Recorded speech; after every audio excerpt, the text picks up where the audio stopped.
The Mirror of Erised. This is like take 4 for this chapter. We've been experiencing some technical difficulties. Uh, but before we begin, the Mirror of Erised. Erised is spelled Erised. And when I was making sure that my pronunciation was correct, uh, Emily informed me that I needed to look at the word because spelt backwards it was something different and would give me a clue about what people would see in the mirror. So again, forward, Erised is spelled Erised. And let's learn about the mirror of Erised. Christmas was coming. One morning in mid-December, Hogwarts woke to find itself covered in several feet of snow. The lake froze solid, and the Weasley twins were punished for bewitching snowballs so that they followed Quirrell around, bouncing off the back of his turban. The few owls that managed to battle their way through the stormy sky to deliver mail had to be nursed back to health by Hagrid before they could fly off again. No one could wait for the holidays to start. While Gryffindor common rooms and the great hall had roaring fires, the drafty corridors had become icy and a bitter wind rattled through the windows of the classrooms. Worst of all was Professor Snape's classes, down in the dungeons, where their breath rose in the mist before them, and they kept as close as possible to their hot cauldrons. I do feel so sorry, said Draco Malfoy in one potions class, for all the people who have to stay at Hogwarts for Christmas, because they're not wanted at home. He was looking over at Harry as he spoke. Crabbe and Goyle chuckled. Harry, who was measuring out powdered spine of lionfish, ignored them. Malfoy had been even more unpleasant than usual since the Quidditch match. Disgusted that the Slytherins had lost, he tried to get everyone laughing at how a wide-mouthed tree frog would be replacing Harry as Seeker next. Then he realized that nobody found that very funny, because they were all so impressed with the way Harry had managed to stay on his bucking broomstick. So Malfoy, jealous and angry, had gone back to taunting Harry about how to have a proper family. It was true that Harry wasn't going back to Privet Drive for Christmas. Professor McGonagall had come around the week before making a list of students who would be staying for the holidays, and Harry had signed up at once. He didn't feel sorry for himself at all. This would probably be the best Christmas ever.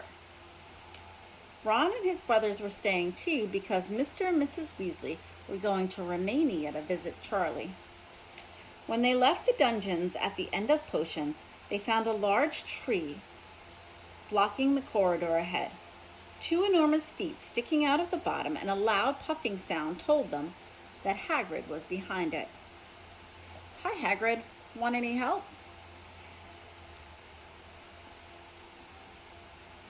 Nah, I'm all right, thanks. Would you mind moving out of the way? Came Malfoy's cold drawl from behind them. Are you trying to earn some extra money, Weasley? Hoping to be gamekeeper yourself when you leave Hogwarts, I suppose. That hut of Hagrid's must seem like a palace compared to what your family's used to. Ron dived at Malfoy just as Snape came up the stairs. Weasley! Ron let go of the front of Malfoy's robes. He was provoked, Professor Snape, said Hagrid, sticking his huge hairy face out from behind the tree. Malfoy was insulting his family. Be that as it may, fighting is against Hogwarts rules, Hagrid, said Snape slickly. 5 points from Gryffindor. Weasley, and be grateful it isn't more. Move along. All of you. Malfoy, Crabbe, and Goyle pushed through past the tree, scattering needles everywhere and smirking. I'll get him, said Ron, grinding his teeth behind Malfoy's back. One of these days, I'm going to get him. I hate them both, said Harry, Malfoy and Snape. Come on, cheer up. It's nearly Christmas, said Hagrid. Tell you what, come see me and see the Great Hall. It looks like a treat. So the 3 of them followed Hagrid and his tree off to the Great Hall, where Professor McGonagall and Professor Flitwick were busy with the Christmas decorations. Ah, Hagrid, the last tree. Put it in the far corridor, would you? The hall looked spectacular. Festoons of holly and mistletoe hung all around the walls, and no less than 12 towering Christmas trees stood around the room, some sparkling with tiny icicles, some glittering with hundreds of candles. How many days you got left to your holiday? Hagrid asked. Just one, said Hermione. And that reminds me, Harry, Ron, we've got a half an hour before lunch. We should be in the library. Oh yeah, you're right, said Ron, tearing his eye away from Professor Flitwick, who had golden bubbles blossoming out of his wand and was trailing them all over the branches of the new tree. The library, said Hagrid, following them out of the hall. Just before the holidays? Bit keen, aren't you? Oh, we're not working, Harry told him brightly. Ever since you mentioned Nicholas Flamel, we've been trying to find out who he is. You're what? Hagrid looked shocked. Listen here, I told you to drop it. It's nothing. You don't need to know what that dog's garden. We just want to know who Nicholas Flamel is, that's all, said Hermione. Unless you'd like to tell us and save us the trouble, Harry added. We must have been through hundreds of books already, and we can't find him anywhere. Just give us a hint. I know I've read his name somewhere. I'm saying nothing, said Hagrid flatly. Just have to find out for ourselves then, said Ron, and they left, Hagrid looking disgruntled, and hurried off to the library. They had indeed been searching for books for Flamel's name ever since Hagrid let it slip. Because how else were they going to find out what Snape was trying to steal? The trouble was, it was very hard to know where to begin, not knowing what Flamel might have done to get himself in a book. He wasn't a great wizard of the 20th century, or in notable magical names of our time.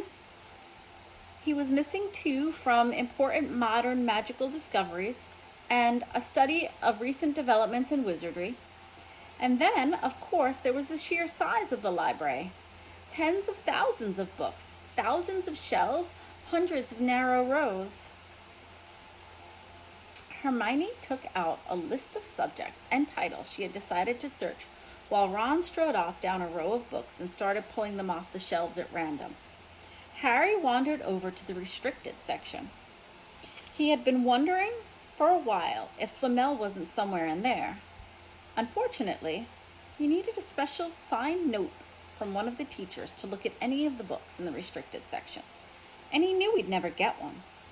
These were books containing powerful dark magic never taught at Hogwarts, and only read by older students studying advanced defense against the dark arts. What are you looking for, boy? Nothing, said Harry. Madam Pince, the librarian, brandished a feather duster at him. You'd better get out then. Go on. Wishing he'd been a bit quicker in thinking up some story, Harry left the library. He, Ron, and Hermione had already agreed they better not ask Madam Pince where they could find Flamel. They were sure she'd be able to tell them, but they couldn't risk Snape hearing what they were up to.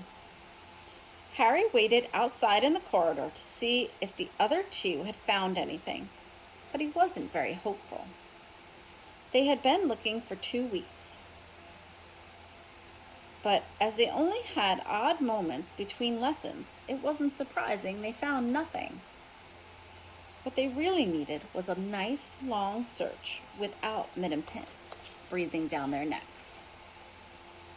A few minutes later, Ron and Hermione joined him, shaking their heads. They went off to lunch. You will keep looking while I'm away, won't you? Said Hermione. And send me an owl if you find anything. And you could ask your parents if they know who Flamel is, said Ron. It'd be safe to ask them. Very safe, said Hermione, as they're both dentists. Once the holiday had started, Ron and Harry were having too good of time to think much about Flamel. They had the dormitory to themselves, and the common room was far emptier than normal. So they were able to get the good armchairs by the fire. They sat by the hour eating anything they could spear on a toasting fork: bread, English muffins, marshmallows, and plotting ways to get Malfoy expelled, which were fun to talk about even if they really wouldn't work. Ron also started teaching Harry wizard chess. This was exactly like Muggle chess, except that the figures were alive, which made it a lot like directing troops in a battle. Ron's set was very old and battered. Like everything else he owned, it had once belonged to someone else in his family. In this case, his grandfather. However, old chessmen weren't a drawback at all. Ron knew them so well, he never had any trouble getting them to do what he wanted. Harry played with chessman Seamus Finnegan had left him, and they didn't trust Harry at all. He wasn't a very good player yet, and they kept shouting different bits of advice at him, which was confusing. "Don't send me there. Can't you see his knight? Send him. We can afford to lose him." On Christmas Eve, Harry went to bed looking forward to the next day for food and fun, but not expecting any presents at all. When he woke the next morning, however, the first thing he saw was a small pile of packages at the foot of his bed. "Merry Christmas," said Ron sleepily, as Harry scrambled out of the bed and pulled on his bathrobe. "You too," said Harry. "Will you look at this? I've got presents." "What did you expect? Turnips?" said Ron, turning to his own pile, which was a lot bigger than Harry's. Harry picked up the top parcel. It was wrapped in thick brown paper, and scrawled across it was, "To Harry, from Hagrid." Inside was a roughly cut wooden flute. Hagrid had obviously whittled it himself. Harry blew it. It sounded a bit like an owl. A second, very small parcel contained a note. "We received your message and enclose your Christmas present from Uncle Vernon and Aunt Petunia." Taped to the note was a 50-pence piece. "That's friendly," said Harry. Ron was fascinated by the 50 pence. "Weird," he said. "What shape? This is money?" "You can keep it," said Harry, laughing at how pleased Ron was. "Hagrid and my aunt and uncle." "So who sent these?" "I think I know who that one's from," said Ron, turning a bit pink and pointing to a very lumpy parcel. "My mom. I told her you didn't expect any presents at all, and she's made you a Weasley sweater." Harry torn open the parcel to find a thick, hand-knitted sweater in emerald green and a large box of homemade fudge. "Every year she makes us a sweater," said Ron, unwrapping his own, "and mine's always maroon." "That's really nice of her," said Harry, trying the fudge, which was very tasty. His next present also contained candy, a large box of chocolate frogs from Hermione. I don't know if I mentioned this before because I can't remember right now if it came up before, but if you have the opportunity to go to a store that sells Harry Potter candy, I know it's in Universal, and that's kind of far away, but there are other places. My favorite are the peppermint toads. Those are really good. But the girls like the chocolate frogs because you do get that wizard card, and they're just kind of plain chocolate. I am not a fan of the multi-flavored jelly beans. No. All right. This only left one parcel. Harry picked it up and felt it. It was very light. He unwrapped it. Something fluid and silvery gray went slithering down to the floor. It lay in gleaming folds. Ron gasped. "I've heard of those," he said in a hushed voice, dropping the box of every flavor beans he gotten from Hermione. See, every flavored beans, every flavor. "If that's what I think it is, they're really rare and really valuable." "What is it?" Harry picked up the shining silvery cloth off the floor. It was strange to the touch, like water woven into material. "It's an invisibility cloak," said Ron, a look of awe on his face. "I'm sure it is. Try it on." Harry threw the cloak around his shoulders, and Ron gave a yell. "It is! Look down!" Harry looked down at his feet, but they were gone. He dashed to the mirror. Sure enough, his reflection looked back at him, just his head suspended in midair, his body completely invisible. He pulled the cloak over his head, and his reflection vanished completely. "There's a note," said Ron suddenly. A note fell out of it. Harry pulled off the cloak and seized the letter. Written in narrow, loopy writing he had never seen before were the following words: "Your father left this in my possession before he died. It's time it was returned to you. Use it well. A very Merry Christmas to you." There was no signature. Harry stared at the note. Ron was admiring the cloak. "I'd give anything for one of those," he said. "Anything." "What's the matter?" "Nothing," said Harry. He felt very strange. Who had sent the cloak? Had it really belonged to his father? Before he could say or think anything else, the dormitory door was flung open and Fred and George Weasley bounded in. Harry stuffed the cloak quickly out of sight. He didn't feel like sharing with anyone else just yet. "Merry Christmas!" "Hey, look, Harry's got a Weasley sweater too." Fred and George were wearing blue sweaters, one with a large F on it and the other with a G. "Harry's is better than ours, though," said Fred, holding up Harry's sweater. "She obviously makes more of an effort if you're not family." "Why aren't you wearing yours, Ron?" George demanded. "Come on, get it on. They're lovely. They're warm." "Hate maroon," Ron moaned half-heartedly as he pulled it over his head. "You haven't got a letter on yours," George observed. "I suppose she thinks you don't forget your name. But we're not stupid. We know we're called Gred and Forge."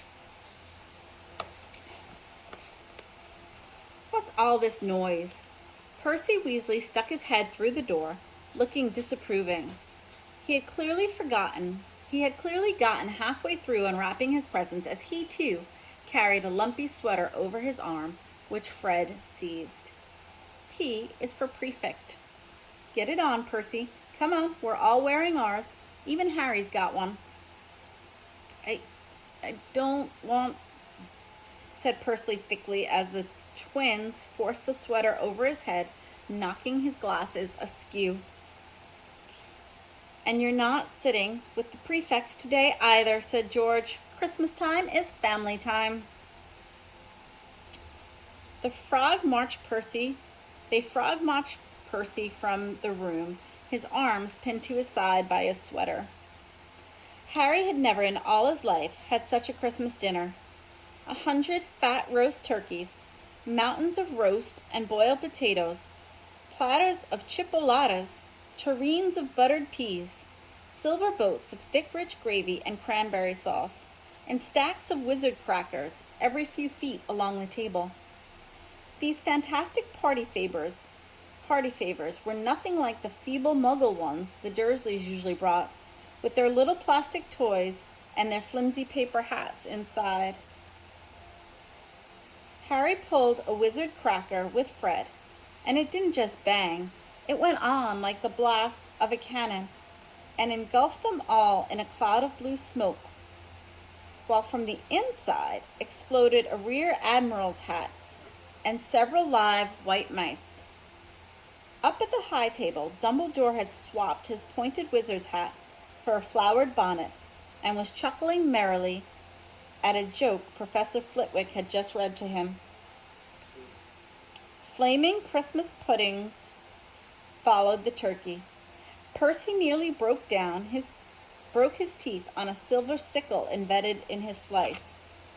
Harry watched Hagrid getting redder and redder in the face as he called for more wine, finally kissing Professor McGonagall on the cheek, who, to Harry's amazement, giggled and blushed, her top hat lopsided. When Harry finally left the table, he was laden down with a stack of things out of crackers, including a pack of explodable luminous balloons, a grow-your-own warts kit, and a new wizard chess set. The white mice had disappeared. Harry had a nasty feeling they were going to end up as Miss Norris's Christmas dinner. Miss Norris is the cat of the caretaker, if you remember. I was also peering over because I thought we had some Christmas crackers left over from Christmas. I didn't know what Christmas crackers were for a really long time, but now we get them, and they're these sort of twisty things that you pop open, and they have like a little toy inside, and they have a paper crown in them usually. All right, back to our story. I hope the mice don't get eaten by Miss Norris. Hope they find their way into the field or something. Harry and the Weasleys spent a happy afternoon having a furious snowball fight on the grounds.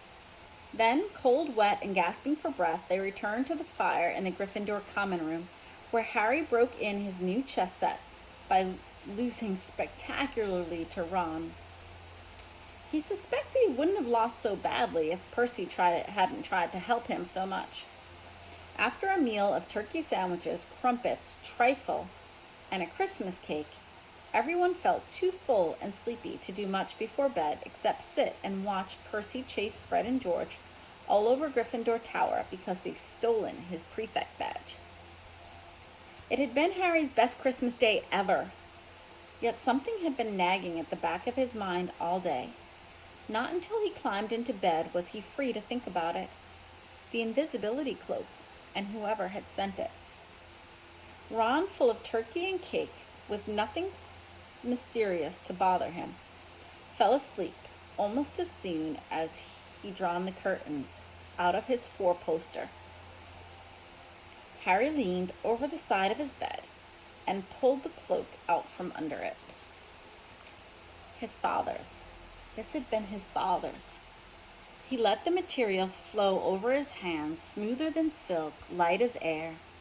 Use it well, the note had said. He had to try it now. He slipped out of bed and wrapped the cloak around himself. Looking down at his legs, he saw only moonlight and shadows. It was a very funny feeling. Use it well. Suddenly, Harry felt wide awake. The whole of Hogwarts was open to him in this cloak.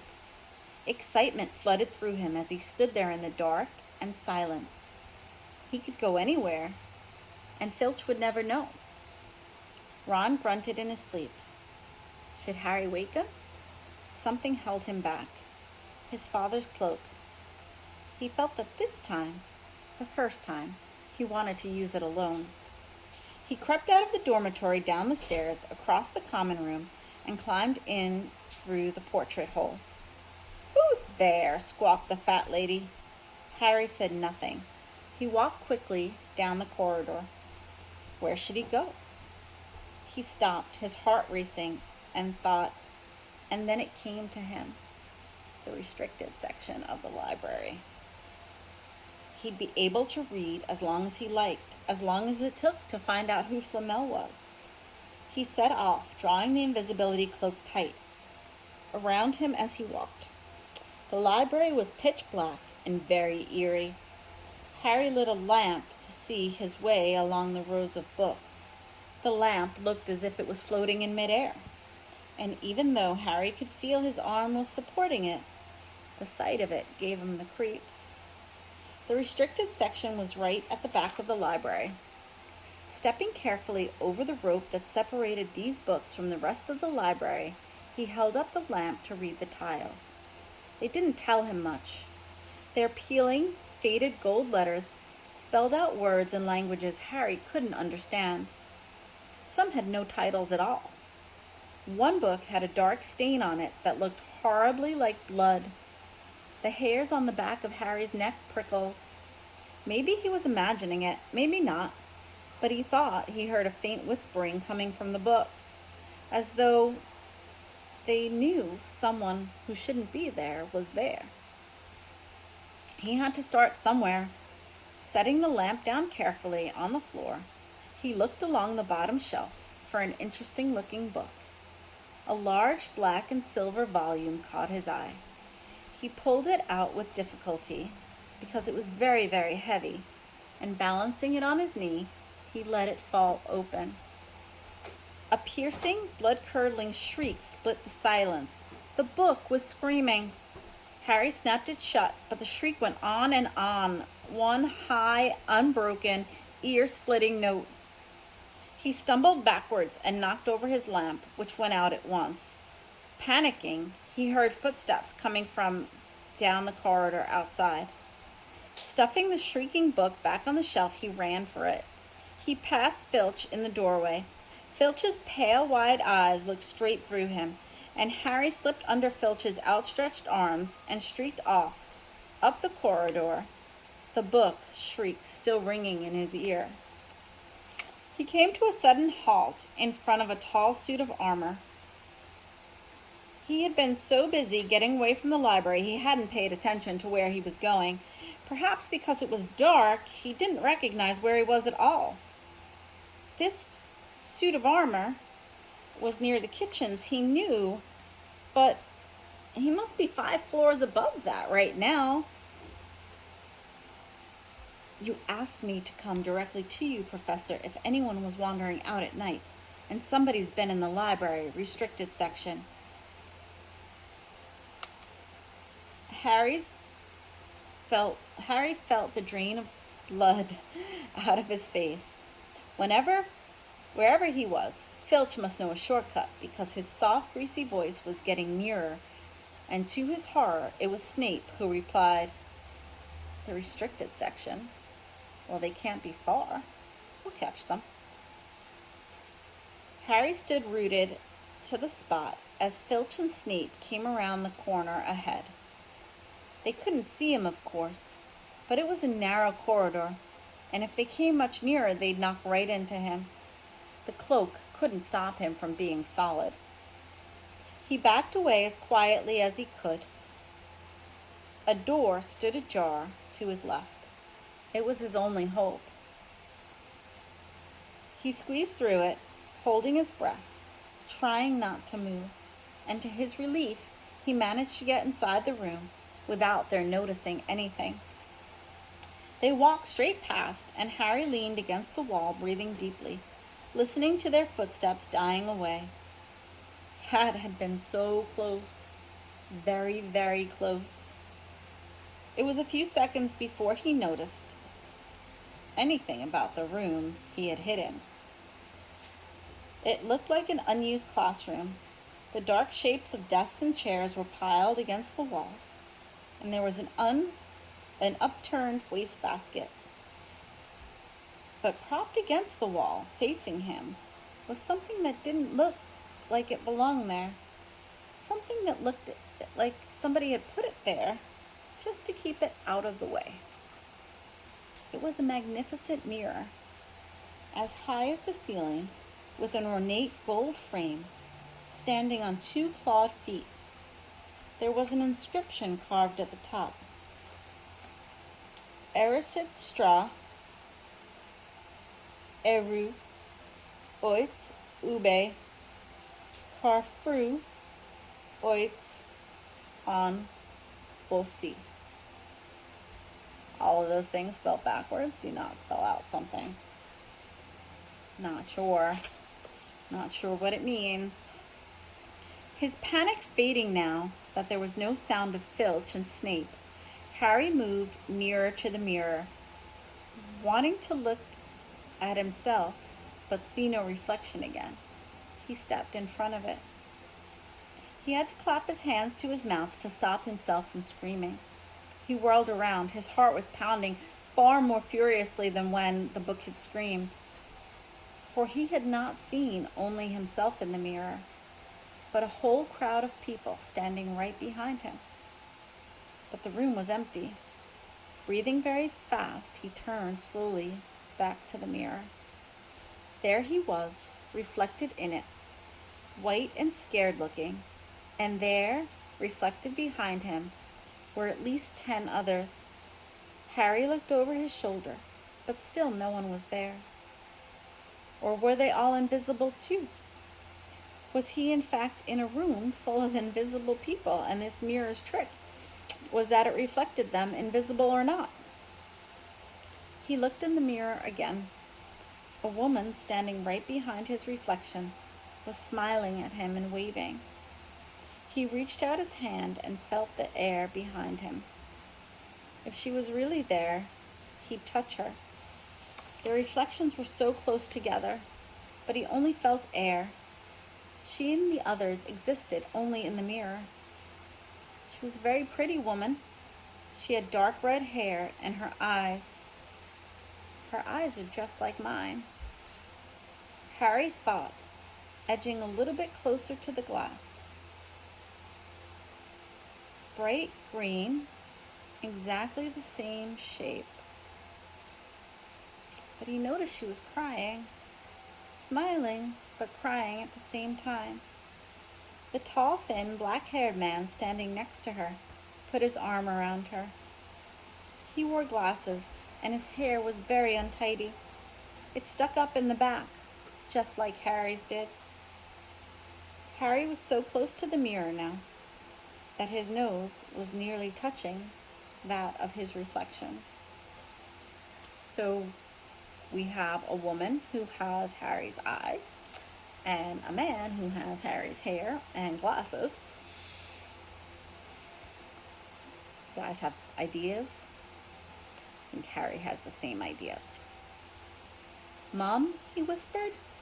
"Dad?"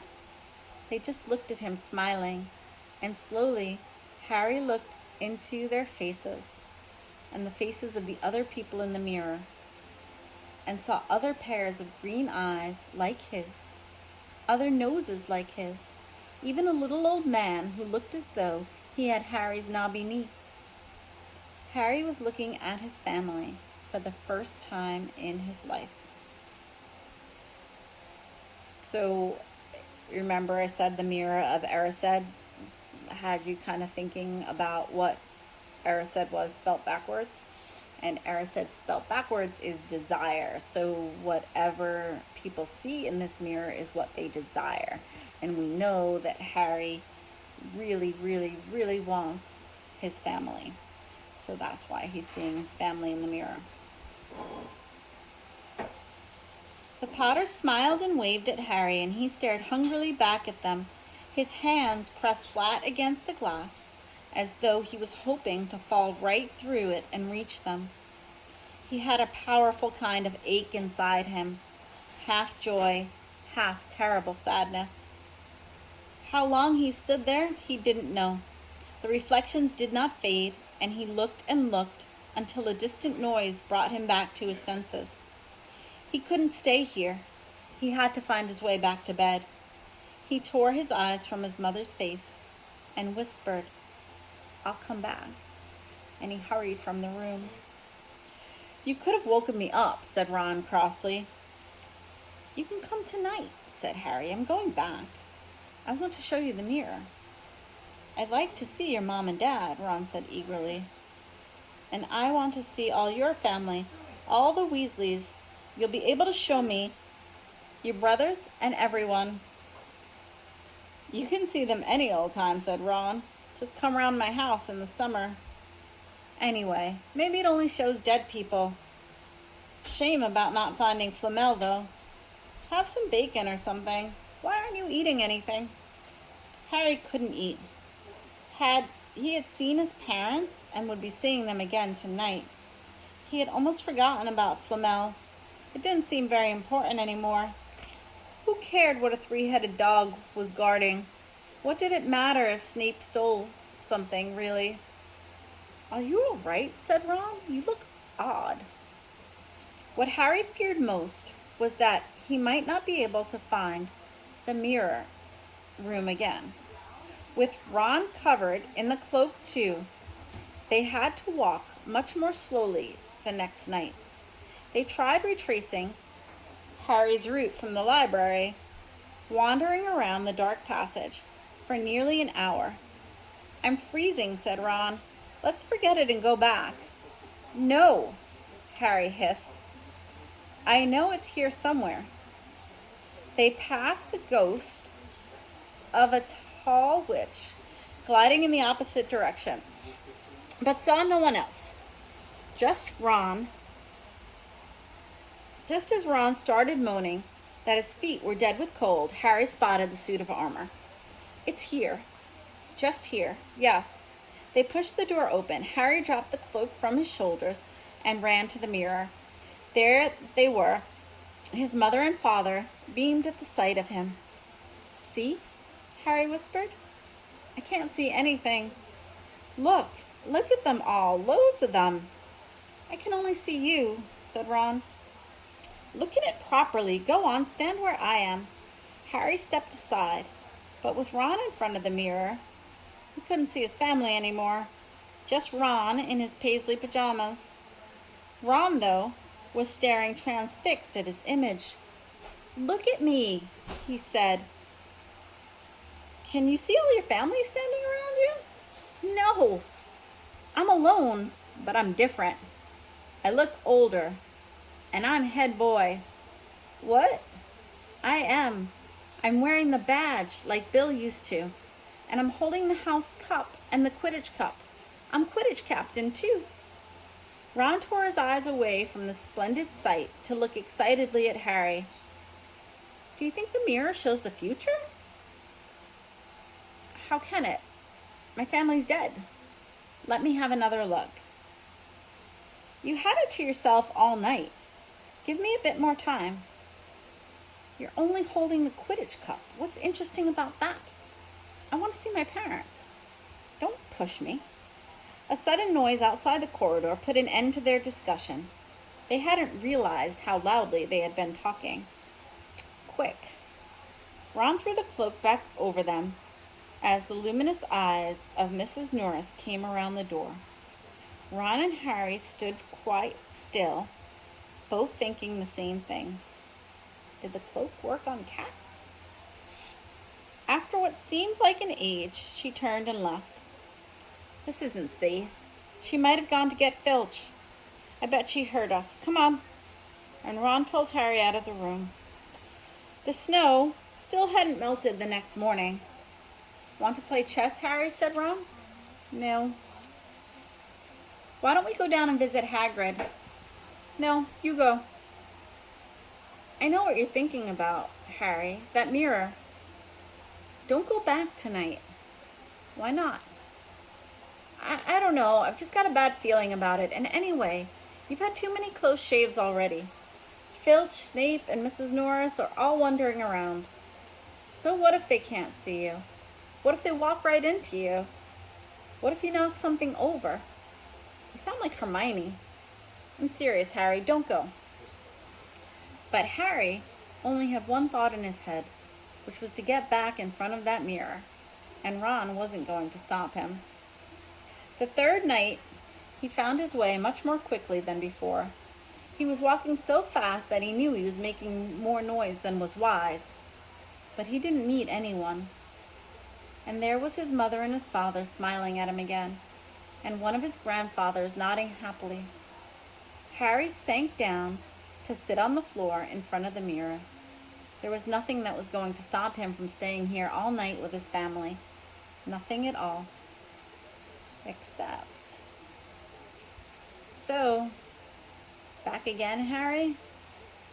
Harry felt as though his insides had turned to ice. He looked behind him. Sitting on one of the desks by the wall was none other than Albus Dumbledore. Harry must have walked straight past him, so desperate to get to the mirror he hadn't noticed him. I didn't see you, sir. Strange how nearsighted being invisible can make you, said Dumbledore. And Harry was relieved to see that he was smiling. So, said Dumbledore, slipping off the desk to sit on the floor with Harry.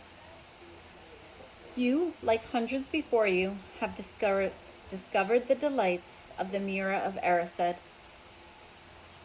I didn't know it was called that, sir. But I expect you realize by now what it does. Well, it shows me my family. And it showed your friend Ron himself as head boy. How did you know? I don't need a cloak to become invisible, said Dumbledore. Now, you can think of what the Mirror of Erised shows us all. Harry shook his head. Let me explain. The happiest man on earth would be able to use the Mirror of Erised like a normal mirror. That is, he would look in it and he would see himself exactly how he is. Does that help? Harry thought. Then he said slowly, it shows us what we want, whatever we want. Yes and no, said Dumbledore quietly. It shows us nothing more or less than the deepest, most desperate desires of our heart. You, who have never known your family, see them standing around you. Ron Weasley, who has always been overshadowed by his brothers, sees himself standing alone, the best of them all. However, this mirror will give us neither knowledge nor truth. Men have wasted away before it, entranced by what they have seen, or been driven mad, not knowing if what it shows is real or even possible. The mirror will be moved to a new home tomorrow, Harry, and I ask that you not go looking for it again. If you ever do run across it, you will now be prepared. It does not do to dwell on the dreams and forget to live. Remember that. Now why don't you put that admirable cloak back on and get off to bed? Harry stood up. Sir, Professor Dumbledore, can I ask you something? Obviously you've just done so, Dumbledore smiled. You may ask me one more thing though, however. What do you see when you look in the mirror? I see myself holding a pair of thick woolen socks. Harry stared. One can never have enough socks, said Dumbledore. Another Christmas has come and gone, and I didn't get a single pair. People insist on giving me books. It was only when he was back in bed that it struck Harry that Dumbledore might not have been quite truthful. But then he thought, as he shoved Scabbers off his pillow, it had been quite a personal question.